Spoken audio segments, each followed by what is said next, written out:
So, Honor, last time, is it struck you? What's this mean? As you know, it's truly the last time you're gonna head for a road trip, college games, and all that. Yeah, we kind of made it a big deal today after practice. It was like it's our last practice in the practice facility. So I mean, it's surreal in a way of just you kind of don't know if it's over after we lost to BYU. It's like there's a lot of ambiguity of what's next.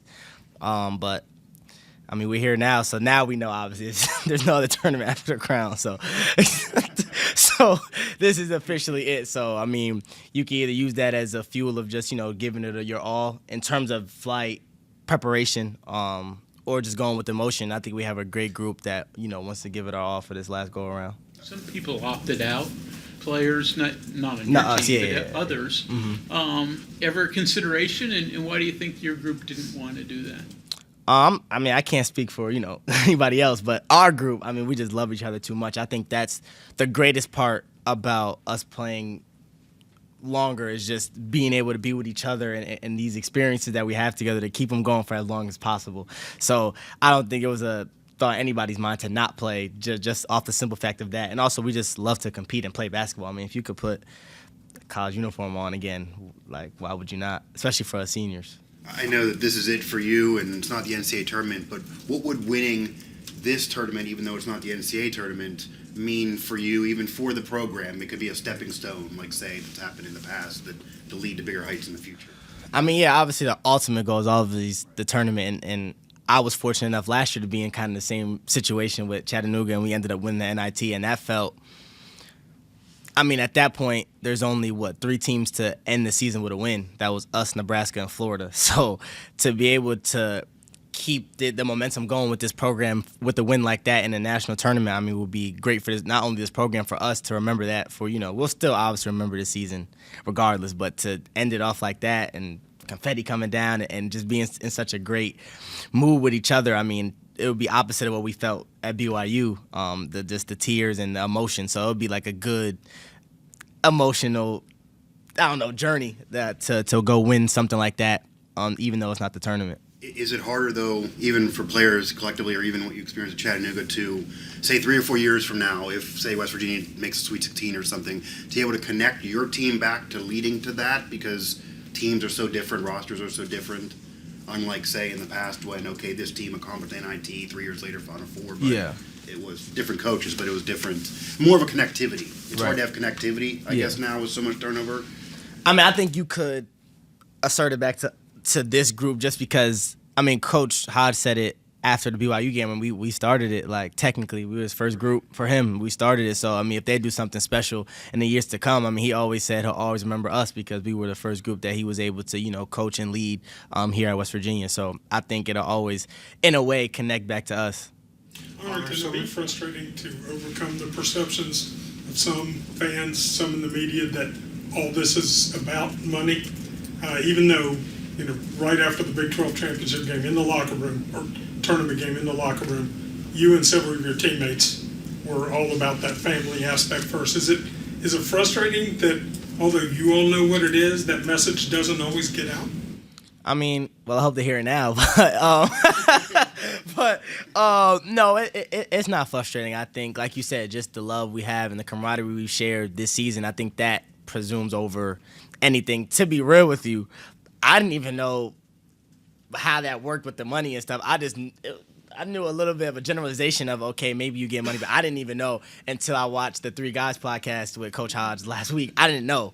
So my dad called me yesterday like, you get paid, right, if you win. I was like, no, I didn't. So the purpose of playing and the motivation to play is far from just the money. I think it's just, like I said, being able to have these experiences with each other because we truly do love each other. I think that's what's motivating us more than money. And then obviously people get paid nowadays anyway. So like I think if it was like a couple years ago, oh yeah, I want to win so I can get some money. But lucky that this group of players had that similar outlook that you do about meshing and being together, or do you think part of that was the type of players the coaches recruited and put together for this team?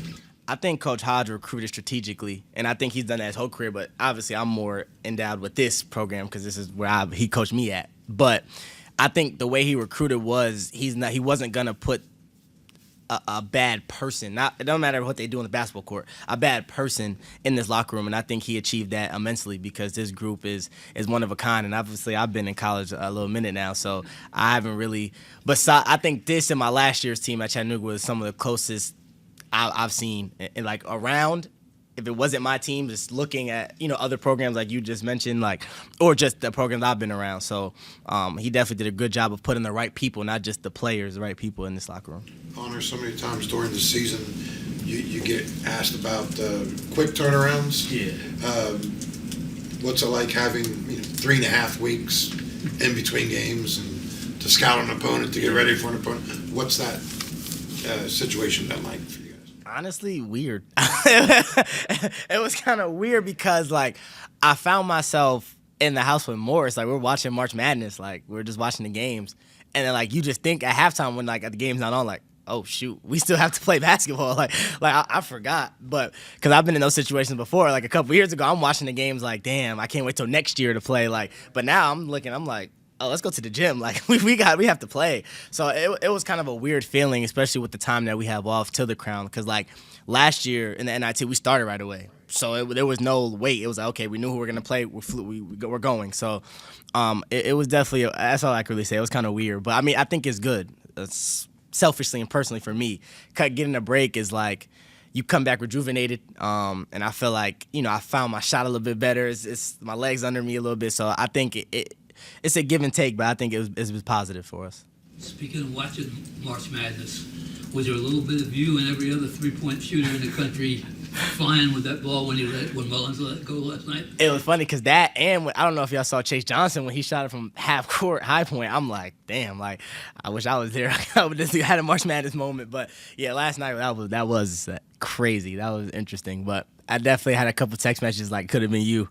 But you take all the experiences you can get, and even just to be able to play in the crown is special. Maybe not as special to March Madness as some people, but to be able to play with your team and still continue to play basketball is still a special moment. For sure. It's not at all hard to watch March Madness because there are some that if their team's eliminated or they didn't make the playoffs in sports in general, they can't watch. Yeah. You don't have that issue. Nah, I think the only thing is just like it makes me just want to go to the gym, play basketball. When I watch basketball, I just immediately just want to play. So that's why it was a good realization of, oh well, I mean, I still have some games left, and we play an NCAA caliber team, March Madness team in Stanford, where they were right there. So I think it's not hard because of that, but it is like unfortunate. Obviously, like damn, I wish you could have that experience, but we have a chance to do something special, like I said. I'm sure you also have to think, I'm just as good as some of these guys out there, or we beat that team and they're here, and if we would have done this, like I'm sure that has to be in your brain that if we played again, we're just as good as that team that did make the tournament. Yeah, you can't do that. Obviously. Yeah, you can't. You start to think about like, damn, if we would have just, or if we could have just, or I would have made this. Like you start thinking about that, but when you think about it like that, I mean, you just won't grow because you're still focused on what could have been. But right now we have a chance to make something happen, like instead of thinking about what could have happened. So yeah. Honor, you came here as a transfer, obviously had a good year. What would you say to potential transfers that are looking at this program in the future? Yeah. I would just say if you want to grow not only as a basketball player, but as a person, this is the best place to be. Just this coaching staff and the way they teach you, like I said, not about how to put the ball in the basket, because we can all grow in that facet. But we've all come here, especially as transfers, with the experience of putting the ball in the basket, of winning games, but just growing and your mind to life beyond basketball and using basketball as a chance to enhance your growth. I think this is the best place to be. Coach Hodge, I mean, he's a wonderful just person, not coach. Like he's one of the most personable coaches I've ever had. Just be able to go in his office and just talk to him, like just about life or basketball. I've talked to him in his office for like an hour and a half one time. He was like, "Well, I gotta get to this meeting. You gotta get out." like it's been like that sometimes. So just and like I said, the locker room that he creates, you want to be a part of that because again, you hear stories of people in locker rooms that just don't suffice in terms of a whole season. So just if you want to accept the challenge too, that's the thing too. They're gonna push you. I think I've grown on the court tremendously, especially like my point guard abilities, my playmaking, my ball screen, like defense, of course. Let me not forget to mention that. Defense, of course, but just growing all facets of your game. I think this is the place to be, and I think he already started off great with getting the 5-star in Miles and the 4-star in the Loom, like all these guys that he's bringing in. I mean, they're gonna do something special here for sure in years to come. You mentioned point guard abilities. How much does it change with not having a mirror? What you're going to have to do? Oh, for sure. I mean, I think obviously my point guard duties are gonna grow immensely because Jasper's old, so he gonna need his break. So when he comes out, I'm obviously gonna have to slide to the one. Usually it's Amir comes in, but we. I think this week in practice, usually sometimes I'm on Jasper's team in practice. This whole week, me and Jasper on the opposite teams. I've had to run the point guard duties for like whatever team he's put me on. So, I mean, we're prepared for it. And obviously, I've played the one this season, and so it will be prepared. What do you say about Amir that he played the entirety of this season, with a bum shoulder, and then towards the end of it with another one? I can say this now because Coach Haas said it on the Three Guys podcast. It's funny because when he tore the other one, I'm the first person he came to. He was like, bro, like, I think I tore my other one. I was like, huh? He's like, I got the same feeling. I was like, what you gonna do? He was like, I'm playing. And it just goes to his heart and his desire to be out there for us and just to play the game he loves. I mean, he could have tapped out a long time ago when he hurt just the first shoulder. So to be able to play through both where he can't even lift his arms and it's hindering his performance, he still just wanted to be out there. Like, he was mad when he couldn't play if it wasn't for the injury. So just his heart and for a young guy to come here who's supposed to be in high school, it's admirable. And it's something that motivates the rest of us. It's just like, well, if I have a little bruise in my leg, like, I can't say much. I mean, he's playing with a torn labrum in both shoulders. So what am I going to complain about? So I just think his heart is truly motivating. And I'm glad I got to have this experience with him because that's obviously one of my better friends on the team and just in life. But obviously wishing the best for him and his surgery as well on Wednesday. After the crown, do you have any thoughts on your plan just in general? Obviously, there's a lot of other ways to play basketball professionally beyond just the NBA. There's even the TBT now. West Virginia obviously has a team. Where's your mind after the crown, or are you not yet there? I don't know. It's a good question. I don't know. I mean, I think.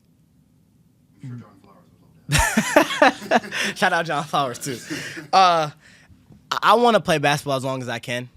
I think years before I got to West Virginia in my last year at Chattanooga, my thought process was always, I don't know if the NBA or like professional would accept me because of my size. I don't know if I will be able to make it and play with those guys. But I think my last 2 years I've grown to like, I think I can. I mean, obviously, being able to talk to some NBA scouts with my age and stuff like that, it's kind of like, okay, well, they see something in me that I can progress and keep going after this. So just want to take it as far as I can, wherever that is. I don't know if that's overseas or if that is in the G League on a two-way. Like, Your mind's open to. Yeah, my mind's open to a lot for sure. It's not just, this or bust, or if I don't play for wherever Kyrie Irving's at, I'm not playing, which I'm leaning towards that. But, but yeah, I'm just open to whatever, I don't know, the next chapter brings. Honor, what was the postseason like for you all last year at Chattanooga? Because top seed, right? Yeah. Buzzer beater in the semifinals. Damn near, yeah. Yeah, right. And like, what? There's double overtime game in the NIT, triple overtime. Triple. Right, so you went up and down. It was crazy because we had a kind of a roller coaster season. We dealt with a lot of injuries early, and to start conference, I think we started off like 1-2, I think, and then we went on like a 17-game win streak or something like that. We didn't lose for a minute. I forgot how I felt to lose for a second. Then we got to the tournament as a top seed, lost in the semifinals to Furman, and that hurt immensely. Like that, I didn't even think about the NIT. Like that hurt just because my best friend Trey Bonham was done, and that just hurt me not being able to get to March Madness for him because he's never been either. But I think it was a blessing in disguise because you probably go to the tournament as Chattanooga, we might lose the first game. So just being able to go to the NIT and play 5 was it was great for our program and our team because, again, we had a great team. First game, Middle Tennessee, was triple overtime, which is insane. That is crazy. I played 55 minutes that game. I didn't come out the game. But that was insane. And we play Dayton at home because there's was used for March Madness, I think. First four. So they came to us. And that was one of the craziest crowds, besides when I came to West Virginia, obviously. At that point, that was one of the craziest crowds I've ever had home. We beat them handedly. We go to Bradley, overtime game, win in overtime. Then we go to the NIT, beat Loyola Chicago, and then UC Irvine in overtime. So it was a lot of mileage on my body for that postseason. That's what I tell you. But it was a great experience, and obviously I'm looking to do the same this year. It'd be crazy though. I was actually talking to Jake Stevens. I don't know if some of y'all know him. It was funny because we talked about it. We're like, I could have an NIT ring and a crown championship. Like, a lot of people can't say that, which is, again, it's not March Madness, but that is cool, honestly. Honor, the transfers this year as a collective group, I mean, you all had different reasons for coming here, but to some degree, you all probably wondered at some point, what's this going to look like, and how's it going to work? New coach, new conference, now that it's basically all said and done, what was the year like for you transfers coming in and learning about the Big 12 and learning about, playing in a bigger league and learning to play with each other, I guess, too. I think it was a learning curve for everybody, including Coach Hodge. Like, he's coming from the American, coming to the Big 12. He mentioned that. He harped on that a lot to us. So it was just like, well, this is new for you guys. It's new for me, too. So we're going through the journey first time together. You got to give all the credit to Harlan because he was the first commit without even knowing anything around him, what would be. And he gives us a lot of credit for that, Coach Hodge, of just trusting him because, I think it was H.O., Jasper, Belo, and then me. So, like, we all had to have, like, a vision with Coach Hodge and understanding and trust in him to build something special. And I think we did a lot of special things year one. Obviously, it wasn't what maybe some fans would have liked, even us. Obviously, we wanted to go to March Madness, drop some games, but to be able to have this experience together and do it together, like legitimately together, no matter what. When we lost, when we won, when we lost to Utah, when we beat Kansas, like to be able to stay together through this journey, again, I think it goes to the head, Coach Hodge, his recruiting, the way he galvanized us as a group from day one. I just think he deserves all the credit for that, for our camaraderie this year and what we were able to accomplish for sure. So, first year in a bigger, we learned a lot about ourselves in a bigger conference, just about what we can do in our individual gamemanship and just mind. You learn a lot. You were the holdout of the bunch then? Or What do you mean? The last one No, to sign? it's a negative word. Yeah. Right word. But I was, maybe, I guess.